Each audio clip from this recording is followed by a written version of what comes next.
Ballon ദിയോർ പുരസ്കാരത്തിനുള്ള സാധ്യതാ പട്ടിക പ്രഖ്യാപിച്ചു. 2003 ശേഷം ഇതാദ്യമായി പട്ടികയിൽ ലിയോണൽ മെസ്സിയും ക്രിസ്ത്യാനോ റൊണാൾഡോയും ഇല്ല. സ്പോർട്സ് ഡെസ്കിൽ നിന്ന് അനിൽ വാസുദേവ് നമുക്കൊപ്പം ചേരുന്നു. Good morning Anil Vasudev. എന്തുകൊണ്ടാണ് ഇവരുടെ പേരുകൾ ഒഴിവായത്? പറയൂ.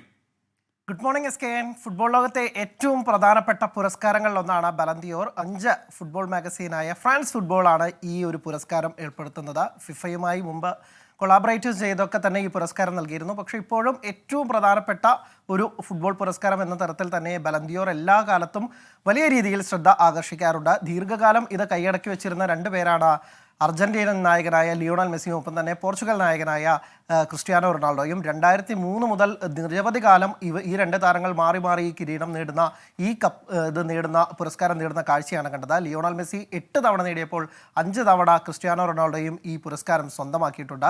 പക്ഷേ പുതിയത് വന്ന ഏറ്റവും 2024 മികച്ച താരത്തിനായി ഈ പട്ടിക വന്നപ്പോൾ ലിയോണൽ മെസ്സിയും ക്രിസ്ത്യാനോ റൊണാൾഡോയും ഈ പട്ടികയില്ല. സമീപകാലത്ത് വലിയ പ്രകടനങ്ങളൊന്നും തന്നെ ഇരു താരങ്ങൾക്കും അങ്ങനെ അവകാശപ്പെടാനില്ല എന്നുള്ളത് കൊണ്ട് തന്നെയാണ്.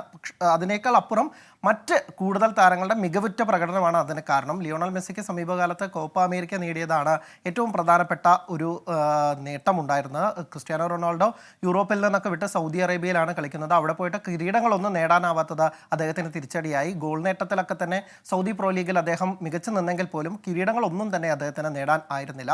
ഈ പട്ടിക പ്രകാരം ബ്രസീൽ താരം റയൽ മാഡ്രിഡിൻ്റെ വിനീഷ്യസ് ജൂനിയർ, ജൂഡ് ബെല്ലിംഗ്ഹാം, ഒപ്പം തന്നെ മാഞ്ചസ്റ്റർ സിറ്റിയുടെ റോഡ്രി, ഒപ്പം തന്നെ ഹാലൻഡ്, കിലിയൻ എംബാപ്പെ തുടങ്ങിയ താരങ്ങളാണ് ഈ പട്ടികയിലുള്ളത്. ആകെ 30 താരങ്ങളുടെ പട്ടികയാണ് പുറത്തുവിട്ടിരിക്കുന്നത്. ഇതുപോലെ തന്നെ മികച്ച പരിശീലകനുള്ള പട്ടികയിൽ Lionel Scaloni, Pep Guardiola, Carlos Ancelotti തുടങ്ങിയവരും, മികച്ച യുവതാരത്തിനുള്ള കെപ്പ ട്രോഫിക്ക് വേണ്ടിയുള്ള പുരസ്കാരത്തിൽ ലമീൻ യമാലും ഗർണാച്ചോ അടക്കമുള്ള താരങ്ങളൊക്കെ തന്നെയുണ്ട്. എന്തായാലും ഈ പുരസ്കാരം പ്രഖ്യാപിക്കുക ഒക്ടോബർ 28-നായിരിക്കും. SKN.